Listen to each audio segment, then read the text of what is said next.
Stál som v autobuse v rannom tichu ulic. Všimol som si dvoch mladých, takmer ešte detí v tvári. Len som ich poprosil, nech uhnú invalidnému vozíku. A v tej chvíli som zbadal, že jeden z nich sa chveje, ako by sa v ňom začínal boj o život. Najprv len drobný tras, potom bledé líca, pena na perách a telo bez hlasu padá. A ľudia okolo, ako by svet sa ich netýkal. Len som kričal, nech okamžite volajú záchranku.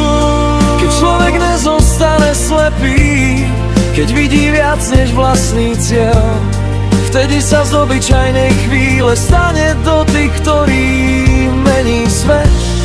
Stačí len jeden, kto sa nezlakne, je jeden, kto ostane stáť, a v tej chvíli pochopíš, že ľahostajnosť býva najhlbší pád.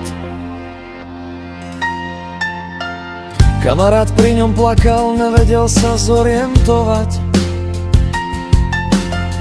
Vodička sa triasla, vraj to vidí prvýkrát. A ja som len držal chlapca, nech sa mu nič nestane, kým sa dvere zavreli a ľudia frflali, že meškajú do práce. Niekedy stačí málo, len neotočiť sa chrbtom, keď niekto padá na zem.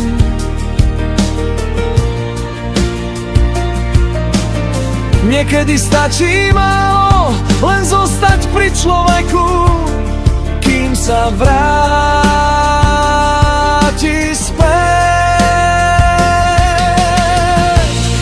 Keď človek nezostane slepý, keď vidí viac než vlastný cieľ, vtedy sa z obyčajnej chvíle stane dotyk, ktorý mení svet. Stačí len jeden, kto sa nezlakne, jeden, kto ostane stáť, a v tej chvíli pochopíš, že ľahostajnosť býva najhlbší pád. A keď prišli záchranári, len ticho povedali ďakujeme, vtedy som pochopil, že hrdinom nie je ten, kto sa nebojí, ale ten, kto neodíde.